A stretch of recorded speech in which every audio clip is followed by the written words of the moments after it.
Aquí estamos como parte de este Congreso ECON del año 2020, con todas las particularidades propias de los tiempos que nos toca vivir, pero junto con Julio García Villalonga, con el doctor Guillermo Regassi, con el profesor Ramiro Salvochea y la profesora Mercedes Rubino, para, en primer lugar, hacer presentación de la tercera edición de la obra de la cátedra, esta obra de Derecho Privado, Sociedades y otras formas, Organización Jurídica de la Empresa, que nos permite compartir con los alumnos de nuestra materia, Derecho Privado, compartir los contenidos, compartir el interés, compartir este proceso de formación que han asumido, que hemos asumido para llevar adelante la tarea en esta facultad.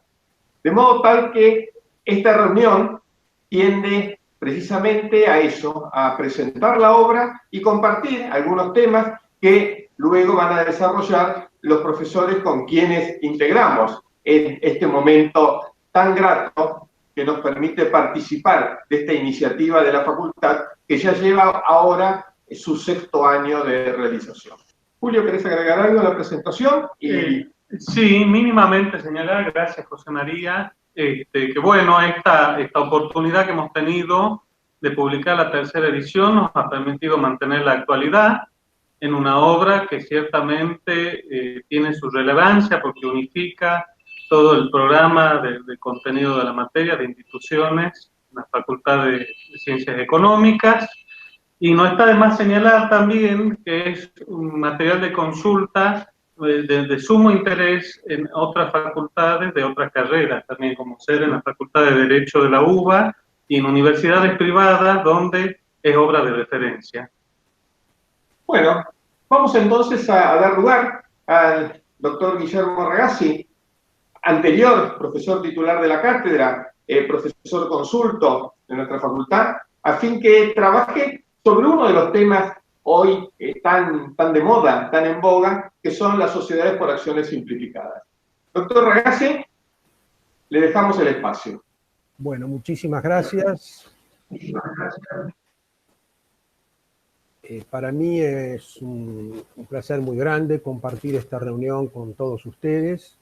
Y en primer lugar, vayan mis felicitaciones a los doctores Curay y García Villalonga como directores de esta obra. Y bueno, y también felicitar a todos aquellos que han contribuido precisamente para la publicación de este libro, ¿no? Es decir, a todos los autores. Realmente es un esfuerzo muy importante, muy significativo y la verdad es que merece ser así considerado. Como bien decía recién el doctor Curay, yo he abordado el tema de las sociedades por acciones simplificadas en el libro y lo que voy a exponer brevemente es una síntesis de todo lo que en el trabajo expongo y señalarles que en esta tercera edición sin duda ha tenido una actualización respecto a la segunda edición muy importante a partir del dictado de diversas resoluciones por parte de la Inspección General de Justicia que han modificado, por lo menos en el ámbito de la Ciudad de Buenos Aires, la reglamentación hasta diciembre del año pasado existente.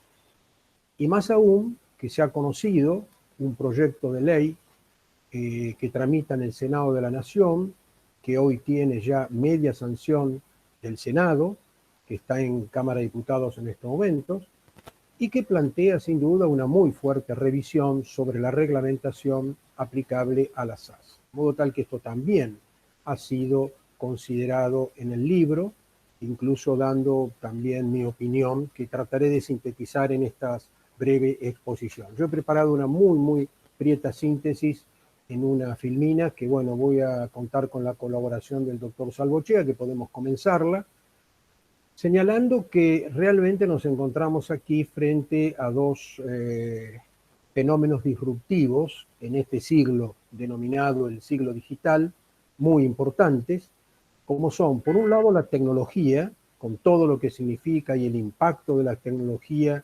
en la actividad cotidiana y en la empresa, pero también que ha aparecido un nuevo disruptor, podemos avanzar, doctor, en la segunda filmina, un nuevo disruptor que es el COVID-19, es decir, avancemos, el coronavirus. Es decir, no solamente ahora nos encontramos con la disrupción que plantea la tecnología, sino también con la disrupción que ha planteado la naturaleza. Y que esto nos lleva entonces a considerar, bueno, toda esta nueva modernidad de la cual tanto se habla, pero que todavía no tenemos muy claro cuáles son sus límites ni tampoco su contenido. Podemos avanzar, doctor.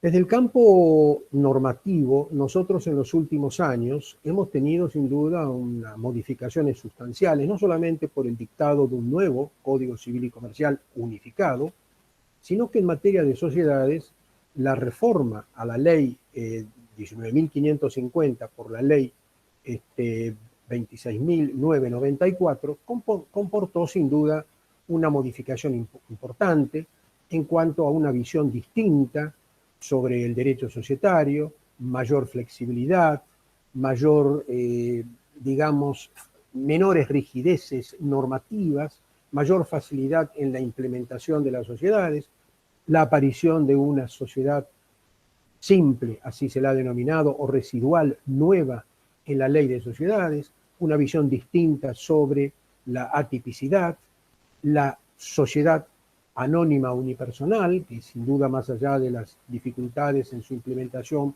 por una regulación deficiente, de cualquier forma es una novedad. Bueno, todo esto sin duda abrió un camino en el cual en el año, 2 años después, en el año 2017, va a incorporarse la SAS.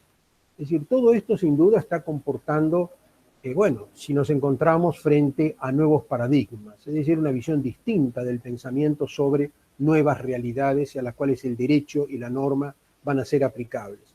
En este sentido, en el Congreso también está tramitando con media sanción de la Cámara de Diputados la Sociedad de Beneficio e Interés Colectivo, la sociedad SBIC, con una idea de un objetivo de triple impacto, económico, social y ambiental, y también los proyectos sobre sociedades de economía social simplificada y la empresa social simplificada. Todo esto realmente viene a instalar aquello de si nos encontramos frente a un nuevo paradigma en cuanto a la visión futura del derecho de sociedades. Podemos pasar, doctor.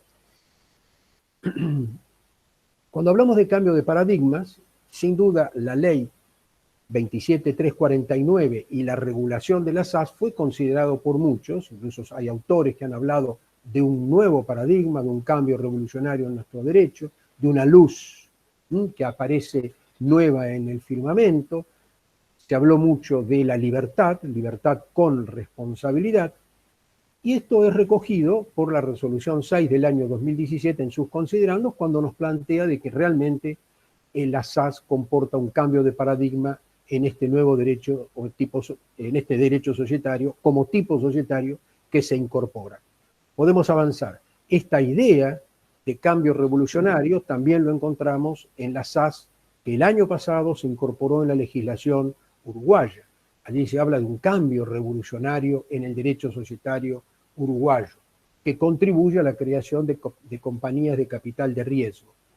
Y también podemos avanzar en Ecuador, cuando este año, dentro de la Ley Orgánica de Emprendimiento e Innovación, se incorpora la SAS, también se hace referencia a un significativo cambio, una nueva manera de mirar el derecho societario. Avancemos.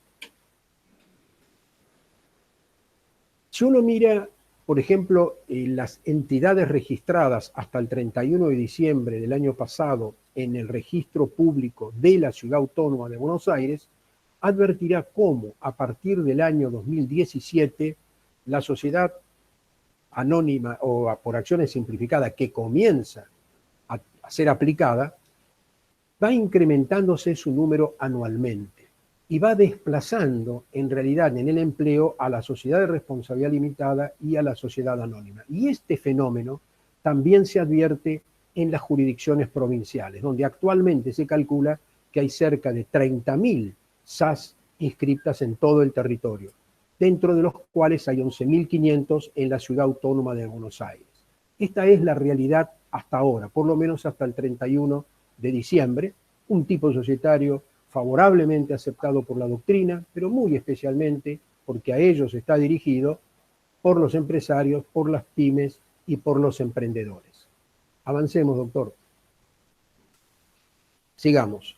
Un tema que siempre, avancemos más, un tema que siempre trato de instalar en mis filminas cuando hablamos de todas estas problemáticas es el derecho a la asociación que nos plantea el artículo 14 de la Constitución Nacional, el derecho de asociarse con fines útiles. Este artículo 14 hoy hay que interpretarlo sobre una plataforma mucho mayor porque está integrada por los tratados internacionales sobre derechos humanos.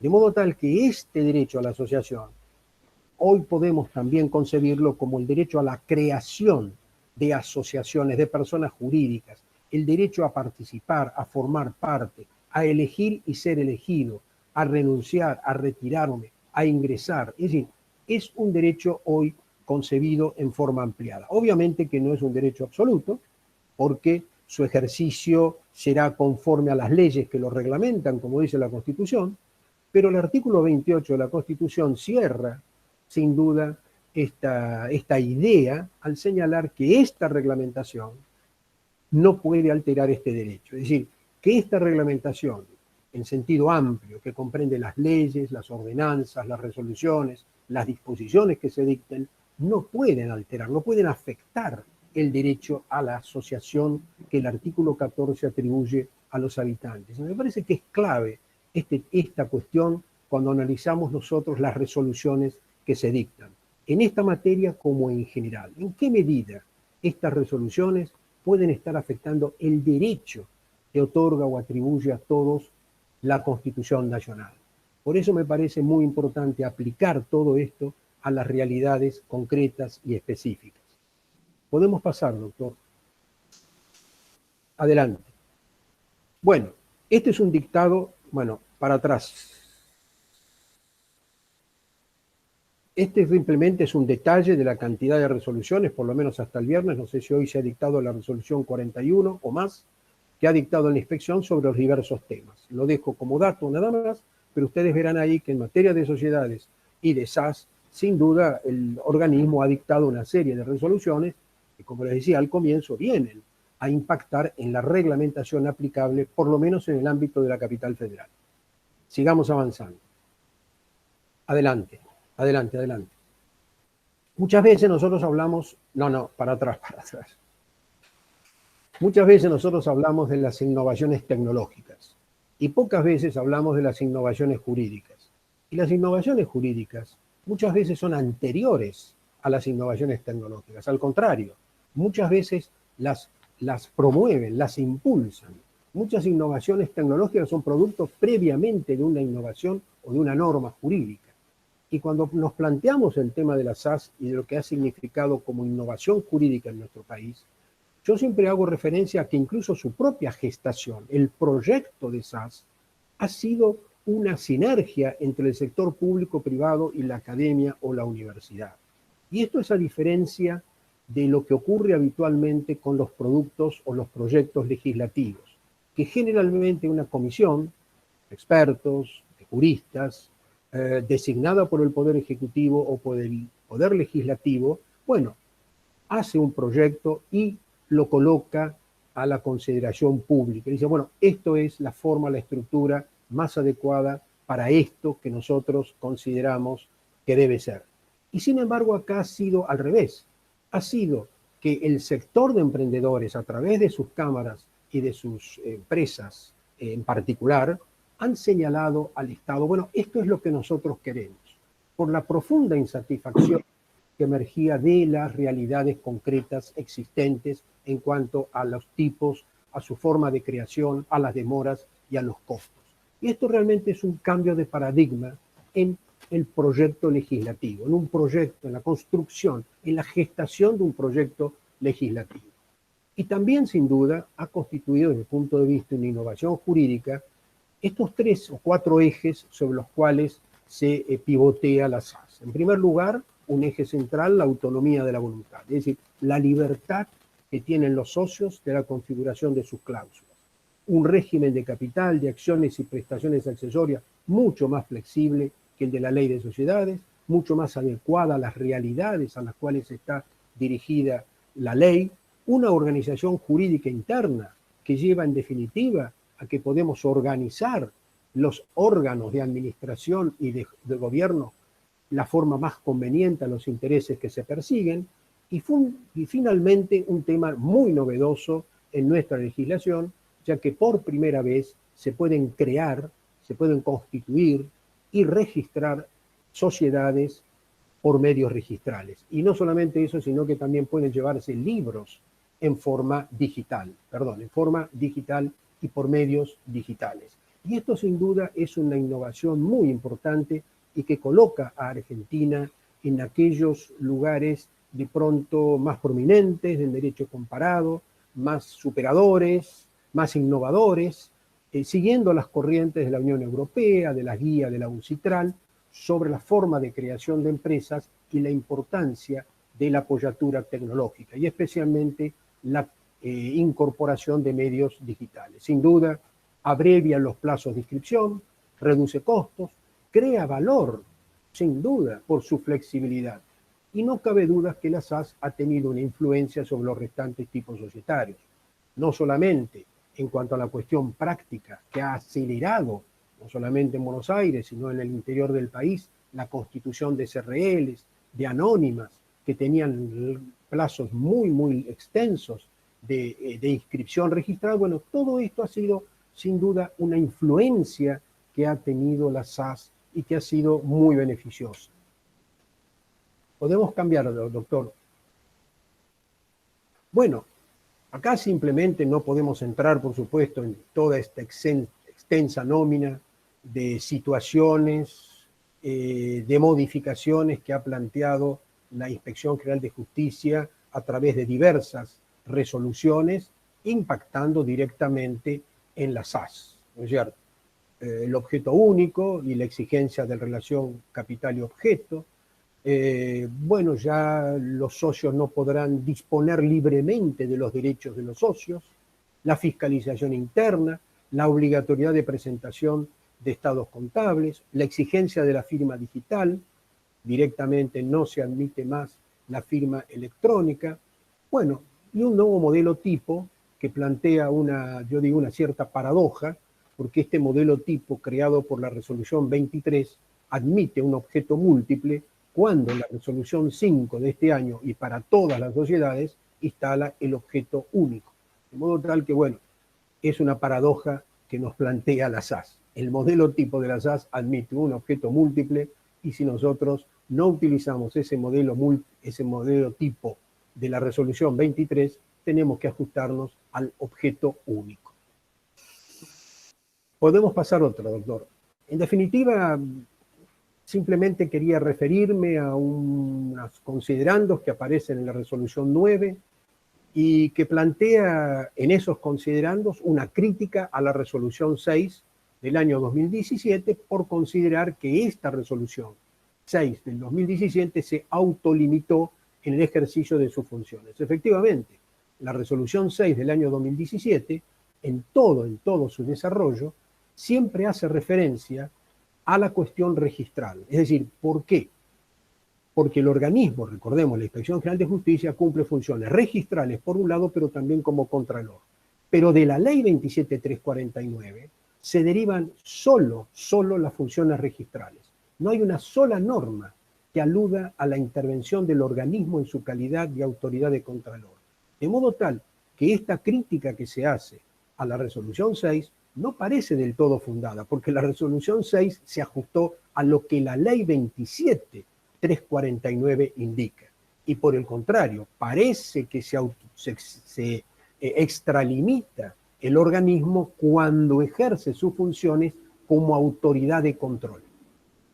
Evidentemente, la ley 27349 no le atribuye esta facultad. También en los considerandos de la resolución 9 aparece un ambivalente criterio que se expone para caracterizar las SAS. En un lugar se dice, las SAS presentan el rasgo fundamental de una sociedad por acciones. Luego, en otro párrafo siguiente, el carácter personalista de las SAS exhibe a la par de su hibridez tipológica, de modo tal que, bueno, no aparece claro la idea sobre la cual de pronto se ejerce este contralor, si es porque es una sociedad por acciones o es una sociedad personalista, de modo tal que, bueno, si es una sociedad personalista, la inspección no tiene este ejercicio de contralor sobre este tipo de sociedades. Y luego aparecen los considerandos, lo he subrayado, una cuestión que es sin duda muy relevante, porque en los considerandos dice que las ventajas de la libertad contractual están referidas a la configuración del funcionamiento orgánico de la SAS. Es decir, hay una fuerte restricción a la autonomía de la voluntad, que solo quedaría en el campo del funcionamiento orgánico de la SAS, pero no en el ámbito de la disponibilidad de los derechos de los socios. Y quiero que recordemos esto, porque esto lo vamos a ver luego rápidamente en el proyecto que está a consideración en el Senado de la Nación. Pasamos a otro, doctor. Bueno, sin duda, y para terminar esto y pasar brevemente al proyecto que está en el Senado, bueno, yo creo que el efecto SAS en cuanto a los aportes que ha planteado es sin duda el debate que se abre sobre el futuro del derecho societario. Por lo menos en estos temas que parecen centrales, como para analizar dónde estamos parados y hacia dónde vamos. O autonomía de la voluntad o mayor tutela del Estado. Por allí, mayor tutela del Estado, uno puede decir, bueno, tratándose de sociedades abiertas, donde hay un interés público comprometido, podría uno pensar en una mayor atención por parte del Estado.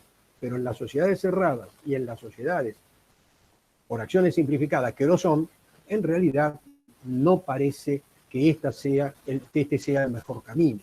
Sin duda, el eje, me parece acá, sobre el cual debería pivotear el derecho societario es la autonomía de la voluntad, la libertad contractual frente al imperativismo normativo, obviamente la idea del capital no como función de garantía, sino realmente el capital como una forma de describir el régimen en que se lo divide y nada más, frente a una idea de capital y su relación con el objeto, y todo sujeto a lo que en definitiva un funcionario determine si ese capital es suficiente o no.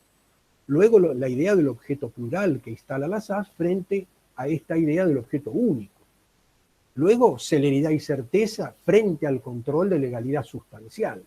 Y yo acá, con respecto a este vocablo sustancial, señalo realmente mi profunda observación, porque una cosa es el control de legalidad, que uno sabe a lo que está haciendo referencia, que es el control del cumplimiento de normas legales, pero cuando nosotros hacemos referencia a un control sustancial, allí el marco de referencia y los límites ya parecen difusos.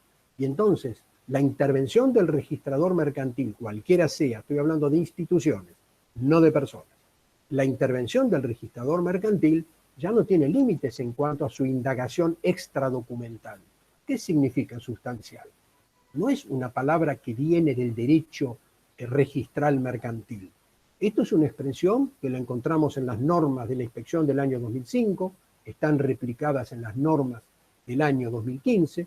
Yo siempre me he manifestado muy crítico sobre esta atribución que se le da al registro público y que a mí me parece que genera un marco de incertidumbre muy grande frente a los terceros. Yo creo que los organismos, y en este caso el registro público, tiene mayor fortaleza cuanto más claras son las reglas de juego. Esas reglas de juego, claro, hacen generar confianza en el profesional, porque sabe cuáles son las reglas aplicables. Pero hablar de sustancial con respecto al control y a la indagación extradocumental, a mí me parece que entramos en un marco de incertidumbre muy grande y que puede generar muchos problemas. Repito, no estoy acá aludiendo a personas en particular ni registradores en particular. Estoy haciendo referencia a la institución como tal. Y luego viene el tema de las inscripciones, que sin duda, Argentina no puede volver al soporte papel. Yo creo que sería el único país del mundo que luego de incorporar un proceso de inscripción digital de sociedades y de creación de sociedades y de libros digitales vuelve al soporte papel.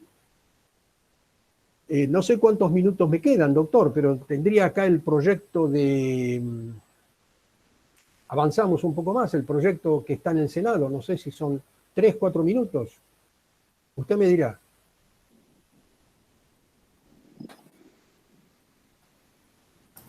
Adelante, doctor. Estamos medio con el tiempo cumplido, pero creo que se puede cerrar con eso. Termino entonces con el proyecto muy rápidamente. Si usted me permite nuevamente ponerlo en pantalla. Un segundo y lo perdí. Acá está. Bueno, los fundamentos. Muy rápidamente, no voy, se imaginan ustedes, a abordar todo este tema, sino he marcado algunas líneas. Estos son los fundamentos que se elevaron en su momento a la señora presidenta del Senado de la Nación, pero que revelan en realidad una visión muy sesgada de la SAS. Yo no quiero entrar ni en esta oportunidad ni en otras oportunidades sobre una discusión que a mí me parece hoy debe superarse, porque yo miro el futuro por sobre todas las cosas y las necesidades que tiene nuestro país, y no entrar en unas cuestiones en donde posiblemente no nos pongamos de acuerdo.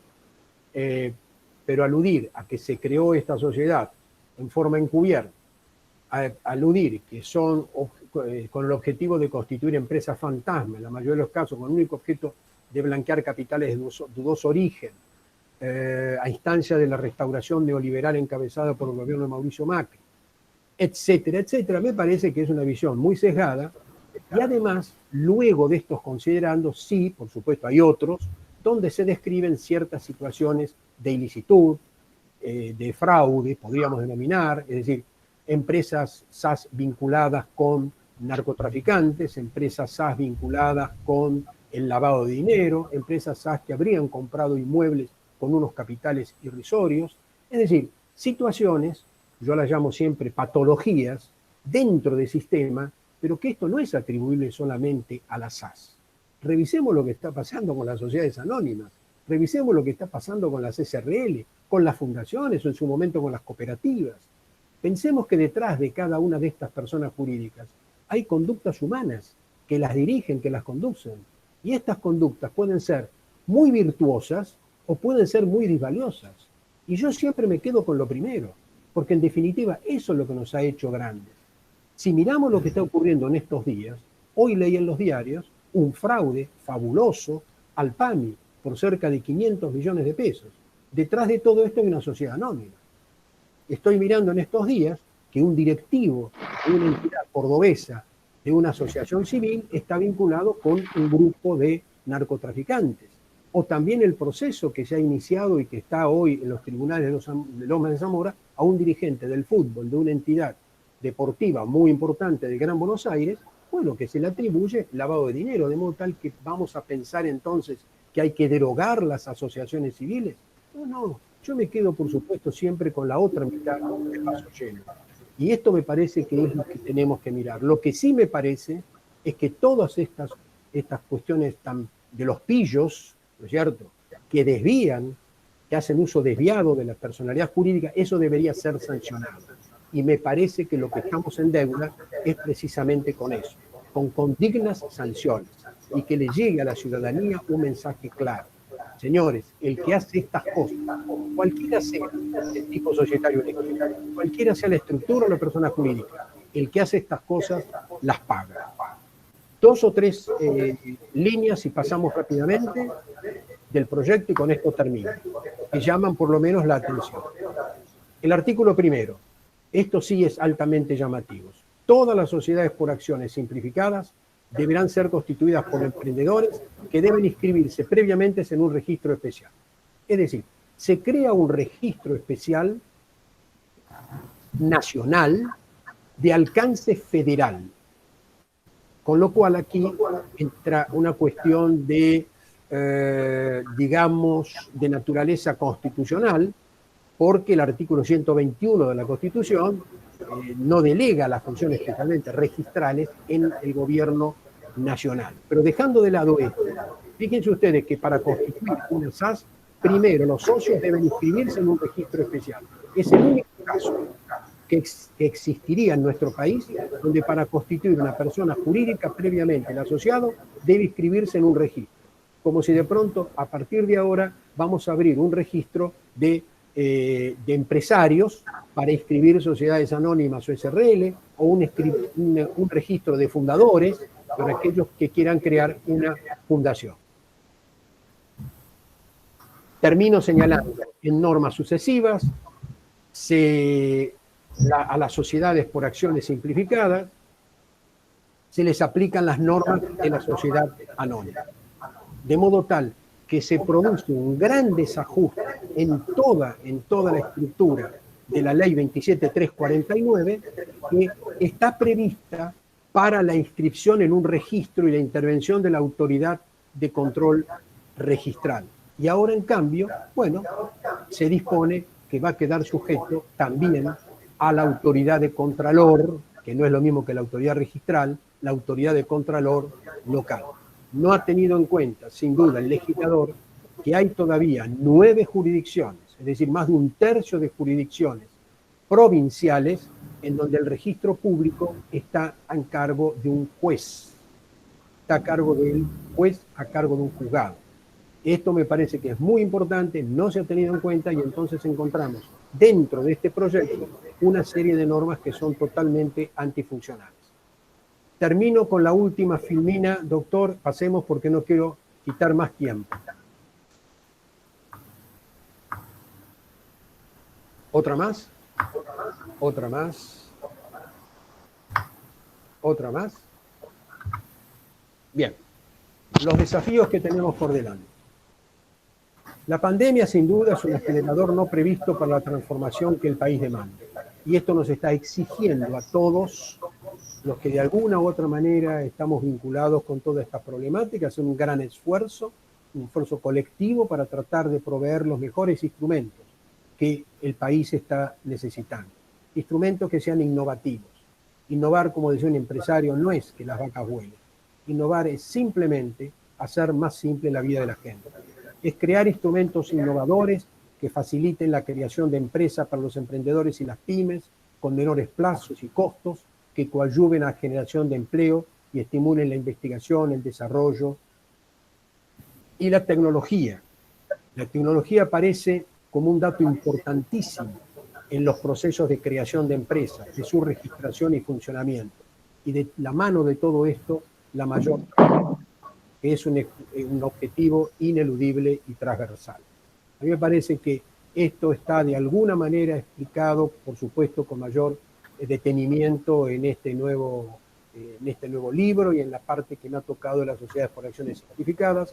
Así que le agradezco muchísimo la atención y disculpen si les he robado unos minutos de más. Muchas gracias. Gracias, doctor. Bueno, muchas gracias. Yo voy por mi parte, a tomar otro tema que también innova en materia de empresa y derecho privado y que me parece sumamente importante abordar.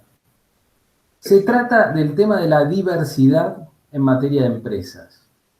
La diversidad es una temática que tiene una actualidad especial en nuestro país, también por acción de una resolución general dictada recientemente por la Inspección General de Justicia, conocida como la Resolución General 34 del 2020, que impone una cuota de participación femenina en los órganos de administración de algunos de las organizaciones sometidas al control de la Inspección General de Justicia, que se constituyan o que renueven sus autoridades a partir de recientemente el 2 de octubre pasado. El tema de la diversidad es un tema que en realidad puede definirse como un tema de una lucha histórica que tiene más de un siglo, probablemente una lucha que se puede extender a casi toda la historia de la humanidad, pero que ha tenido un avance fundamental en las últimas décadas. Si me permiten, yo también tengo una pequeña presentación para compartirles. Lo cierto es que si nosotros vamos a algo tan querido por todos los que estudiamos Derecho como es el mismo Código Civil, nos vamos a encontrar justamente con que en ese Código Civil de Vélez,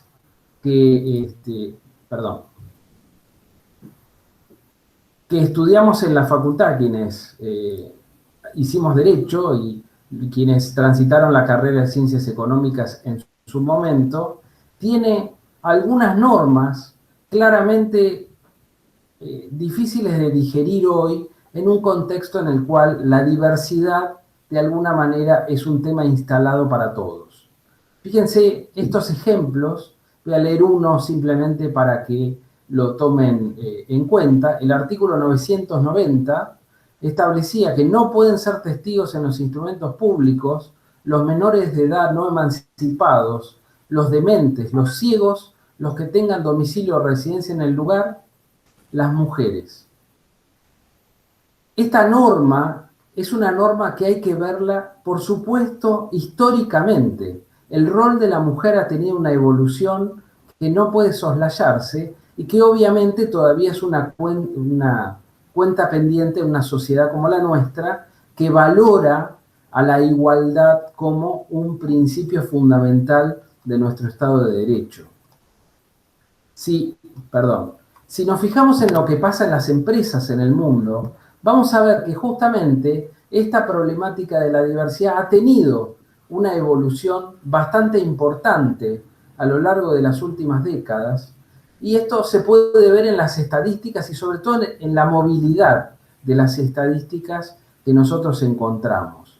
Fíjense que en Francia, que es el país con mayor igualdad en términos de hombres y mujeres como participantes de los organismos de administración de las sociedades públicas, de las sociedades cotizantes, encontramos que hubo una evolución de casi 10 puntos en poco más de 3 años, donde en el 2015 teníamos un 34% de mujeres sobre el total en los órganos de administración de las sociedades anónimas cotizantes. En el 2019 se registró un 44%.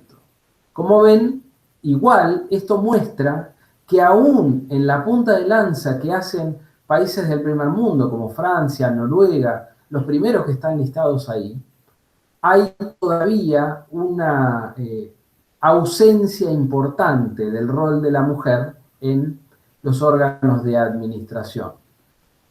Pero además, si nosotros nos vamos a lo que pasa en la Argentina, vamos a encontrar que esta situación es totalmente diferente y que la participación de la mujer es muy inferior a lo que estábamos mostrando en países de la Europa del primer mundo. Si se fijan, en el año 2018, la participación de la mujer en las empresas relevadas, que son 255 por la Comisión Nacional de Valores, como empresas cotizantes en el mercado argentino, vemos que solamente el 11,2% de las mujeres, de los consejos de administración, de los directorios, están integrados por mujeres. Fíjense que además la evolución en los últimos 5 años es una evolución que está bastante estancada, donde prácticamente no se ve esa evolución que nosotros vimos en las empresas europeas. Mismo dentro de los directorios, este mismo informe muestra que solamente el 4,3% de las presidentes de esos directorios son mujeres, mientras que el resto corresponde a hombres. Y también en materia de directores titulares y suplentes, la relación de género muestra una marcada diferencia entre la participación del hombre y la participación de la mujer. Hay una pregunta importante que hacerse en todo esto que tiene que ver de por qué nosotros buscaríamos mayor diversidad. Porque de alguna manera está claro que la diversidad es una cuenta pendiente, está claro que hay un reclamo social, pero por otra parte no está claro que mayor diversidad sea mejor. ¿Por qué lo vamos a dar por sentado? Bueno, claramente hay un reclamo de igualdad desde los derechos de la mujer en cuanto a tener mayor participación, mayor llegada, de alguna manera, a roles protagónicos en nuestra sociedad. Seguramente está en la memoria de muchos esas famosas fotos del G20 en los cuales se ve unas pocas mujeres representantes de los máximos estamentos de los poderes nacionales en el mundo que, rodeadas de hombres, bueno, de alguna manera destacan y que nos muestra que nuestra sociedad tiene un tema pendiente con la mujer. La mujer ha ganado muchos derechos. Desde esa casi incapacidad de derecho que existía en el Código de Vélez, hoy tenemos un plano de igualdad normativa donde de a poco se reconoce la igualdad del hombre y de la mujer en el goce de los derechos. La cuenta pendiente es social, en el sentido de que el ejercicio de esos derechos muchas veces se encuentra lo que han llamado el techo de cristal, donde las mujeres en las organizaciones, sean empresas, organizaciones políticas o sociales, se encuentran con una resistencia de las organizaciones a darles una trascendencia más allá de determinados niveles jerárquicos. Ahora, está claro que más allá de ese reclamo de igualdad, que es un reclamo filosóficamente que es fácil de adscribir, lo cierto es que hay otro argumento muy potente para hablar de diversidad y que tiene que ver fundamentalmente con el hecho de que está probado que, sobre todo en el manejo de las organizaciones, el tener una integración diversa de sus órganos de administración le da mayor riqueza a su funcionamiento y, en definitiva, eso se traduce en mejores resultados. Fíjense que hay estudios serios, hay, por ejemplo, un estudio de Goldman Sachs que expresa que una mayor igualdad de la participación de las mujeres en los consejos de administración de las empresas redundaría en no menos de 10 puntos porcentuales del PBI mundial como forma de crecimiento. ¿Por qué? Porque justamente esa mayor integración, esa riqueza que la diferente visión de quienes son diferentes le da al manejo de las organizaciones, claramente es en beneficio de todos. Y hay un argumento ahí, me parece, incontrastable para avanzar en esa, acortar la brecha entre el hombre y la mujer en la participación en las organizaciones. En este orden, este año, les decía, la Inspección General de Justicia dictó una norma, esta resolución, que establece un criterio de paridad necesario entre diferentes sociedades que de alguna manera implica ordenar a las empresas a ser diversas. De nuevo, denme un minuto, voy a compartir con ustedes una pequeña filmina.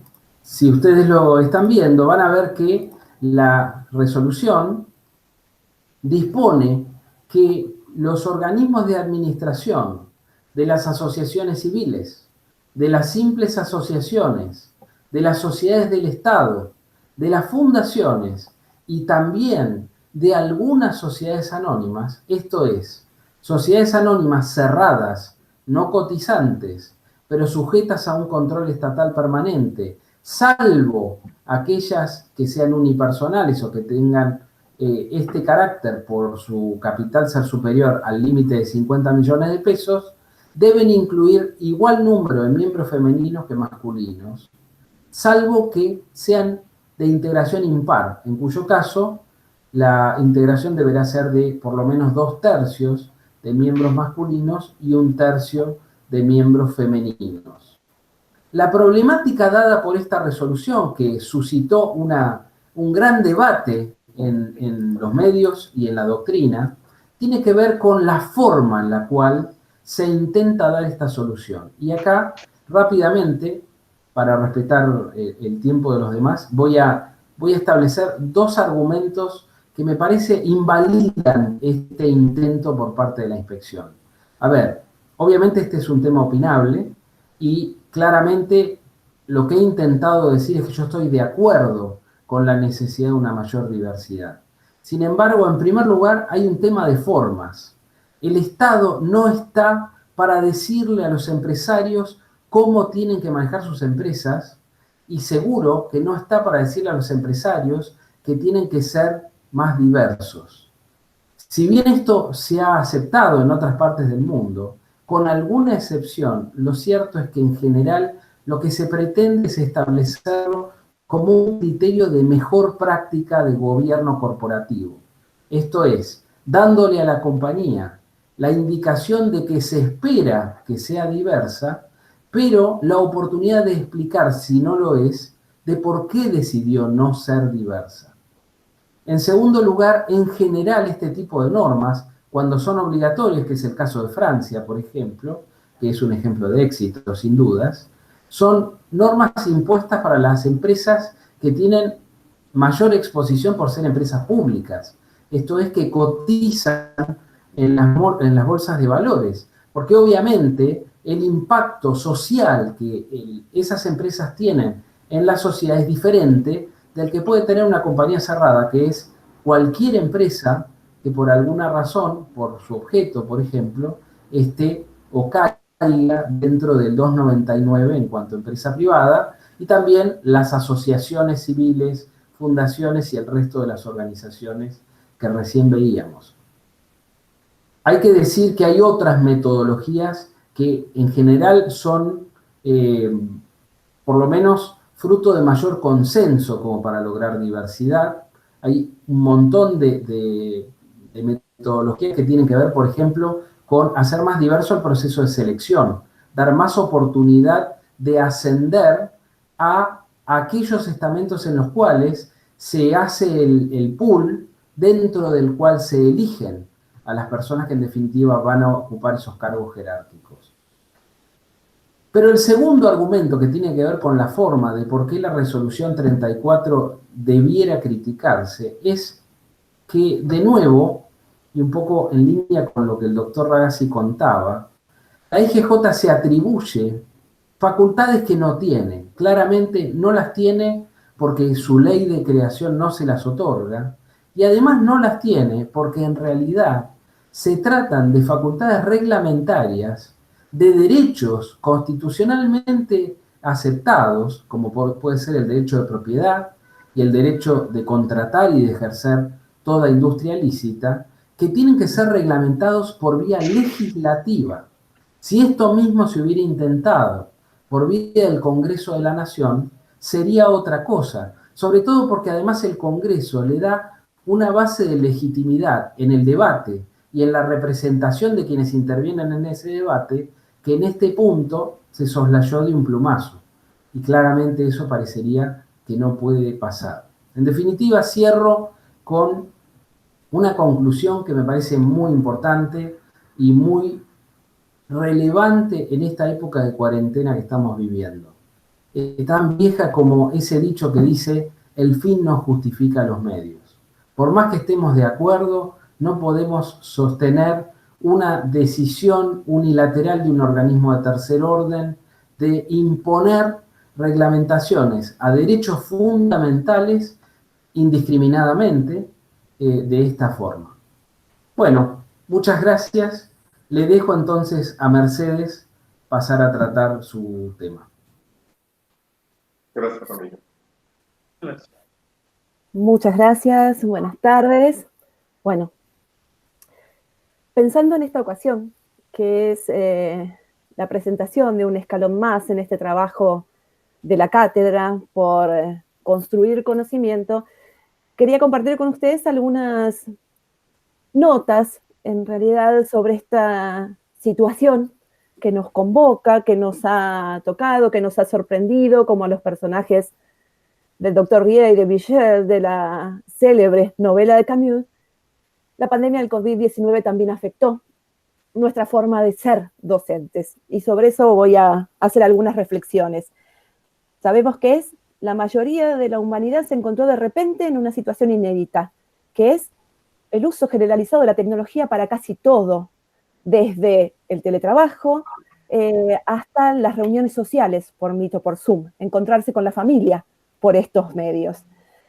Y de un momento a otro todos nos convertimos en usuarios de tecnología, y los docentes universitarios recibimos a un invitado más en nuestras aulas, a la red de redes.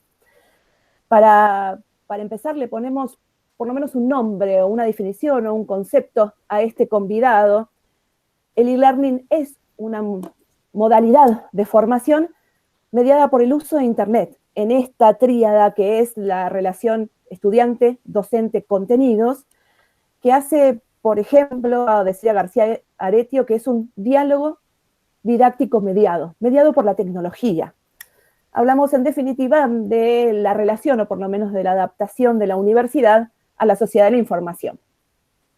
Ahora bien, muchas veces se lo ha tratado como una novedad. Lo cierto es que ha sido impuesta por la situación, y una modalidad así, pura y dura, como que esta ha sido desde hace un tiempo a esta parte nuestra única relación con nuestros alumnos, no es buena, pero tampoco el e-learning es una novedad. Quienes hablan de estos temas hablan de 4 generaciones, desde los viejos cursos por correspondencia de principios del siglo XX, y quien no recuerde las ofertas de estos cursos al final de las historietas es simplemente bochornosamente joven. Yo lo recuerdo.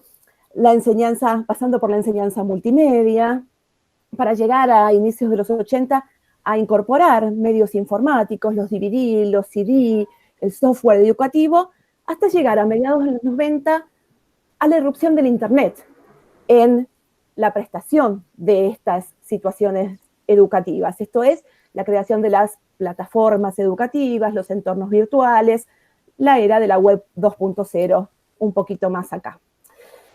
Características de esta forma más moderna es una forma de comunicación. Es esta forma de comunicación que ha favorecido una comunicación bidireccional entre nosotros los docentes y los estudiantes, y de los estudiantes hacia nosotros, pero también multidireccional, creando y favoreciendo un don que puede tener en esto, el trabajo colaborativo. Pensemos simplemente en el uso de los foros. Las resistencias vienen por muchos lados, en particular de ponerle el acento a la presencia tecnológica, pero acá tenemos que recoger las enseñanzas de David Perkins, matemático, creador del Proyecto Cero, que aplica estas cuestiones en el Tecnológico de Massachusetts, que nos dice, miren, esta mediación tecnológica lo que nos abre es nuevos mundos virtuales. Y en estos nuevos mundos virtuales yo quiero ir un poquito más allá, que es no solo quedarnos en esto, sino pensar en cómo enseñamos, qué enseñamos y qué tipo de profesional nosotros, docentes de Derecho en esta casa de Ciencias Económicas, contribuimos a darle al mundo, a este país en plena crisis, a este mundo en plena crisis, ya no financiera, económica, sino de vida. Y en este cómo vamos a pasar revista a 2 modelos. Está claro y estamos de acuerdo en que la universidad no puede ser aquella del siglo XII, aquella que después se denominó modelo conductista, es decir, la transferencia de cierto bloque de conocimientos con un alumno que es más bien objeto de la práctica pedagógica, porque el sujeto de la práctica pedagógica es el docente que sabe, el alumno que no, que ignora, llamado alumno además, donde esta transferencia de conocimientos es como verter agua en un cántaro vacío. Claramente este enfoque no nos va a dar la solución de qué tipo de profesional necesita la sociedad hoy. Pensemos cómo puede transformar esta realidad tan dura un alumno relleno de muchos conceptos jurídicos o de muchas normas jurídicas. De aparición más reciente vamos a pensar en un nuevo paradigma, el paradigma constructivista. Esto es poner al estudiante como sujeto activo, como participante, como actor, pero también como responsable de su propio proceso educativo. Debe construir conocimiento. Y acá ya esta idea nos está hablando de que acá no hay tabla rasa. Todo conocimiento se construye como un edificio, se construye sobre ideas a priori, inclusive sobre ideas equivocadas.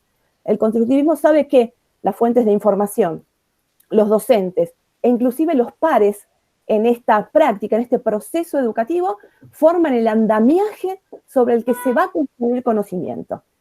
Y este conocimiento ya no va a ser racionalista. Este conocimiento viene impregnado de juicios, de prejuicios, de valores, de esquema y sobre todo de asociaciones. Esto es, todo aquello que le permite al futuro profesional resolver problemas de la vida de la empresa, de la vida de su país, un profesional que sea capaz de ir más allá de la información que le es suministrada. Y esto acá nos recuerda Perkins, en una entrevista bastante reciente, que sucede que la universidad durante mucho tiempo, y funcionó, educó para lo conocido. Una serie de aptitudes, conocimientos y valores y términos y aptitudes ya establecidos. Y así funcionó. Sin embargo, hoy tenemos idea que la realidad va a exigirle a los profesionales muchísimo más. Va a exigir de los profesionales nuevas formas de comunicación, nuevas formas sofisticadas de pensar, de elaborar, de reelaborar, de planear, de verificar procesos e inclusive de reinventarse en su propia vida profesional. Entonces, vemos mucho más allá esta frase que tiene Perkins de la universidad hoy educa para lo desconocido. Y la Argentina es una muestra amplia de esto. En esta situación de crisis, más crisis pandémica, las respuestas aún se están buscando. El conocimiento, este resultado de la actividad humana, todavía es pura pregunta. Si pensamos en el qué, vamos a pensar en que ya no estamos imaginando la transferencia de información. Estamos pensando formar un profesional ya no en adquisición pura de conocimiento, sino en adquisición de competencias. Esas habilidades que le permitan la resolución de problemas y que además le generen la responsabilidad propia de esta búsqueda. Todos recordaremos la archirreconocida manifestación de Bill Gates que sugiere no contratar por títulos, sino por competencias y habilidades profesionales. Y a estas habilidades hay que sumarles, creo yo, en los estudiantes universitarios de hoy, hay que sumarles las competencias digitales, las competencias tecnológicas. Tenemos la experiencia de que estos New Millennium Learners, quienes son hoy alumnos de la universidad, tienen un sesgo muy pequeño de uso de la tecnología, que se refiere a redes sociales, a multimedias y a mensajería instantánea. Es necesario que afronten esto, que afronten una sociedad, una empresa, un mundo hiperdigitalizado. En el fin de semana pude leer una entrevista a Robert Alexander, quien es presidente y gerente general de IBM Argentina, que llega a decir, los datos son el nuevo recurso natural. Para esto tenemos que preparar a nuestros estudiantes. Y para esto tenemos los docentes la responsabilidad de formarnos y capacitarnos. La tecnología da miedo, es cierto, pero da muchísimas herramientas para esto, para que cada uno de nuestros estudiantes protagonice su propio proceso. Y este propio proceso que es formación permanente. El paradigma hoy se completa con la formación permanente. Hay muchísimas de las herramientas de e-learning que se las debemos al mundo corporativo, a la formación permanente del producto de la empresa, las microcápsulas de los teléfonos móviles, los entornos personales de educación y muchas herramientas de las que usamos incluso en el aula presencial, las flip class, las clases invertidas, el design thinking que proviene del mundo del marketing. Bien, todos estos son desafíos a los que nos adentramos. Y son desafíos que entendemos nos permiten formar y a los que contribuimos además con la investigación y la reflexión permanente de la que, bueno, una edición más del libro de la cátedra es una muestra, creo yo, para formar profesionales, futuros profesionales de ciencias económicas en competencias y habilidades que la empresa y el tiempo que les toca vivir reciban. Para cumplir con los tiempos, termino con una mención solamente de un manifiesto de una de las señeras universidades en la virtualidad, que es la Universidad Abierta de Cataluña, que manifiesta un par de ideas que me gustaría dejar y que me gustaría compartir como resumen de esta presentación.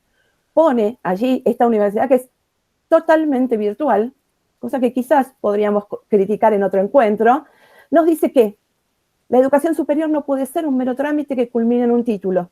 Por eso creemos que hay que reinventar a la universidad, ampliar su campo de acción y reconectarla a la sociedad.